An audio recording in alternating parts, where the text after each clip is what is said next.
18 के 1 से लेके 8 तक।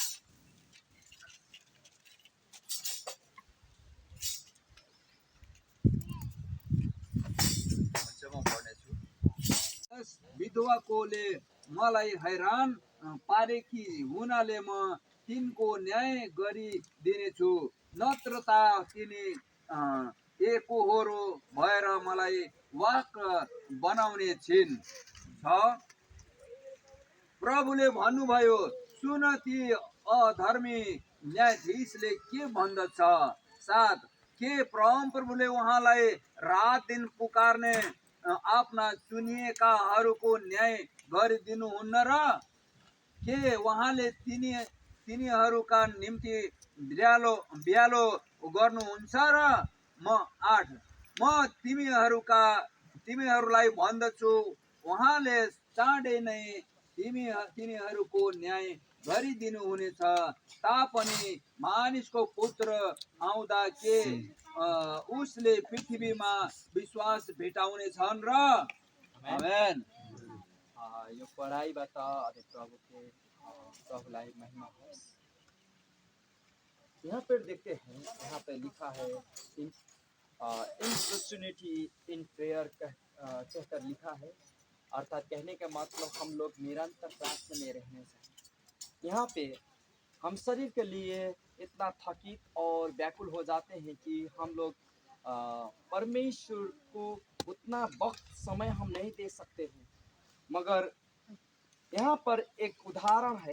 यीशु ने जब उन्हों को कहा कि तुम लोग हर समय हर वक्त प्रार्थना करो। क्या करो? प्रार्थना करो। उसमें मूर्छा मत पड़ो। क्या मत करो? मूर्छा कहने का मतलब फेंट, बेहोश हो जाओ, रुक जाओ, आज नहीं कल करूंगा प्रार्थना, इस तरह से नहीं हो जाओ। मगर यीशु बोलते हैं कि हम तुमको एक उदाहरण देता हूँ। ये वहाँ पे एक विधवा था। और विधवा कहने का मतलब विधवा कैसे होते हैं, उनका पति नहीं होता है और पति क्या करते हैं, कमा कर लाने वाले होते हैं, वो ला कर नहीं देते हैं। तो उनके पास कोई भी नहीं है, उनके आगे पीछे कोई भी नहीं है। तो वो क्या हुआ, बहुत दयनीय उनका अवस्था है, वो बहुत खराब अवस्था में है। तो वो स्त्री जो एक आदमी था वहाँ के मालिक जैसा, वो आदमी के पास जाते हैं और कहते हैं कि देखो मेरे विरोध में बोलने वाले बहुत ज्यादा ही आदमी है और वो लोग मुझको सताते हैं, मुझको बहुत अच्छाई वाला बात नहीं, बुरा बुरा चीज कर रहे हैं। मेरा विद्रोह लोग हैं, विद्रोही लोग, उनका सामना करो, मेरे पक्ष से बोल दो आप। ऐसे कहने के बाद उन्होंने बोला कि नहीं करूंगा, क्योंकि एक बार जाते हैं तो क्या होता है, कोई मानता नहीं। हमारे देश में तो क्या बोलते हैं, पैसा पैसा पैसा नीचे से आप लोग जब तक दोगे नहीं तब तक वो लोग काम नहीं करेंगे। मगर वो भी इसी तरह से वो माना नहीं, क्योंकि वो आदमी कैसा था, न परमेश्वर के डर मानता था, न धार्मिक काम करता था। वो उस तरह का आदमी था। तो उसके पास रात दिन वो जब जाने लगी वो स्त्री, तो कहे कि इस स्त्री ने मुझको इतना ज्यादा टॉर्चर किया, इतना ज्यादा मुझको मेरे पास आई और मुझको बोली, अपने बातों के बोली, अब मैं इसका क्या करूंगा, काम करूंगा। आमीन। उसके ओर से मैं बात कहूंगा, इसके ओर से मैं लड़ूंगा। आमीन। तो यीशु ने बोला, जो अधर्मी, जो वो आदमी था, अधर्मी आदमी जो था, उसने किस तरह से बोला, उसका बातों पे ध्यान दो।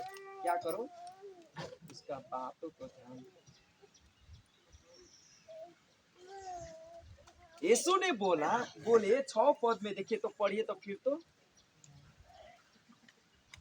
प्रभुले भन्नुभयो, सुन ती अधर्मी न्यायाधीशले के भन्दछन्। हाँ, आप लोग सुनो, वो अधर्मी आदमी ने क्या बोला। उसने बोला कि स्त्री मेरे पास आए, मैं परमेश्वर को नहीं मानता हूँ, तो भी मैं क्या करूंगा, इसके पक्ष से और मैं लड़ूंगा। आमीन। आमेन। तो आप लोग यहाँ पे नीचे लिखा है, आप परमेश्वर के चुने लोग हो। चुनिए कहने का मतलब, आप सब अच्छाई में से, बुराई में से, अच्छाई में से आलू कैसे कीनते हैं आप? चुन चुन कर कीनते हैं कि नहीं? टमाटर कैसे कीनते हैं? चुन चुन के अच्छा अच्छा।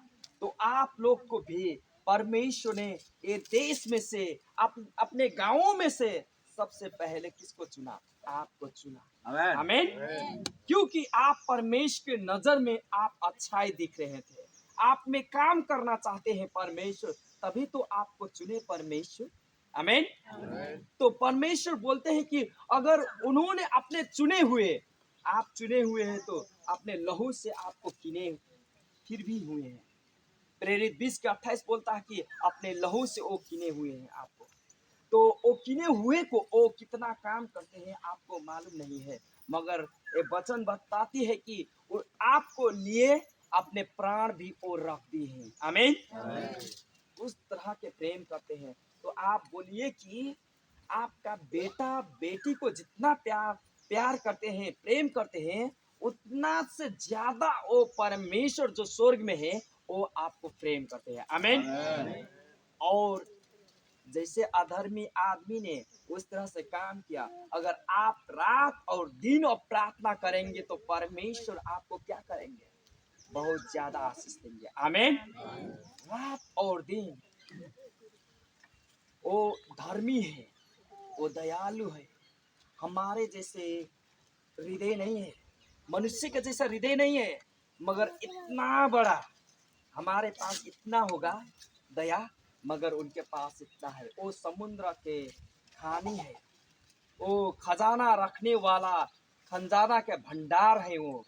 जैसे ही वो धार्मिकता का परमेश्वर है, शांति का परमेश्वर है, वो राजों का राजा है। राजा जैसे अपने देश में हुक्म चलाता है, उसी तरह का से वो राजा है, सारे रजों का राजा। वो राजा आप में काम करता है। आमीन। आपको बस क्या करना चाहिए? परमेश्वर के आगे आपको जाना पड़ेगा, उनके पास घुटना टेकना पड़ेगा और बोलना पड़ेगा कि परमेश्वर आप मेरे पक्ष से काम कीजिए। आमीन। आपको बोलना है। आप न्यायाधीश के पास मत जाइए, आप पुलिस के पास मत जाइए। सबसे पहले किसके पास आना क्या है? हमारे अधर्म पाप क्षमा कर। जैसे हम के तिमीहरूमा कसैले कष्ट भोगिरहेछ त्यसले प्रार्थना गरोस् के कोही आनन्दित छ त्यसले प्रशंसाको भजन गाओस् के तिमीहरूमध्ये कोही बिमारी छ त्यसले मण्डलीका हेल्डरहरूलाई बोलाओस् तिनीहरूले प्रभुको नाउँमा त्यसलाई तेलले अभिषेक गरेर त्यसको निम्ति प्रार्थना गरून् र विश्वासको प्रार्थनाले बिरामीलाई बचाउनेछ र प्रभुले त्यसलाई निको पार्नुहुनेछ र यदि त्यसले पाप गरेको छ भने त्यसलाई क्षमा हुनेछ। यसकारण तिमीहरू एकले अर्कासँग आफ्ना पाप स्वीकार गर तिमीहरू निको हुनलाई एउटाले अर्काको निम्ति प्रार्थना गर धार्मिक मानिसको आपको हम बताते हैं, कहते हैं कि आप कष्ट भोगिए और दुख भोगिए, और हम कहते हैं कि याकूब के जैसे, अयूब के जैसे दुख और कष्ट था, उसी तरीका से आप धैर्य धारण कीजिए, ताकि आपके दुख और कष्ट भी आशीष में बन सके। ओ अयूब उस वक्त का सबसे बड़ा राजा था, मगर सबसे बड़ा दुख उन्हीं के जीवन में आया और सारे चीज उनके जीवन में से चला गया। उनके पत्नी, उनके बेटा बेटी, धांधले की वो फिर देंगे, दोनों उनके जीवन में फिर से इस तरह से आशीष आया। सारे जितना धन संपत्ति था सारे आशीष में परिणत हो गया। तो हम आपको ये बोलते हैं कि आप लोग का दुख और कष्ट में क्या करना चाहिए?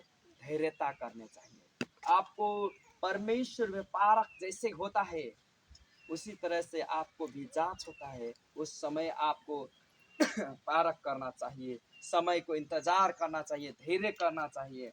अगर आपको किसी वक्त को कसम नहीं खाने का है, किसी चीज के नाम से शपथ नहीं खाने का है, पृथ्वी के कोई भी चीज से, कोई आदमी के नाम से, स्वर्ग के किसी के नाम से नहीं, शपथ नहीं खाने का है,